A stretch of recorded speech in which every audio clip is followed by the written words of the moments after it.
కావేరి అయితే ఇంకా ప్రమాదం నుంచి తప్పించుకుని అయితే ఇంకా బ్రతుకుతుంది. ఇంటికి వచ్చిన తర్వాత ఇంకా అంతా నా చెల్లెలు బతికిందని చెప్పిన సత్యము, అలాగే అమ్మ బాగుంది అని చెప్పని ఇంక అనుకునే లోపల దేవా అయితే కావేరికి ఫోన్ చేస్తాడు.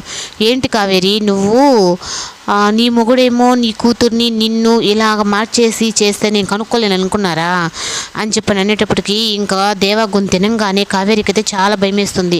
అప్పుడు ఇప్పుడు నీ మొగుడికే నేను నీ మొగుడిని చంపాలనుకున్నాను, కానీ ఇప్పుడు నీ కూతురు కూడా నేను వదిలిపెట్టను అని చెప్పని ఇంకా భయపెట్టేటప్పటికీ ముందే బాలరాజు చెప్పుంటాడు, ఆ దేవా నుంచి కాపాడుకోవాలి అంటే మనం ఇక్కడి నుంచి వెళ్ళిపోవాలి అని చెప్పనని. ఇంకా వెంటనే చిన్ని అయితే తీసుకొని ఇంకా మన ఇద్దరిని మీ నాన్నతో కూడా వెళ్ళిపోతున్నామని చెప్పనేటప్పటికీ ఇంకా చిన్ని కూడా అయితే ఒక మాట మాట్లాడకుండా అలాగే బయలుదేరుతారు.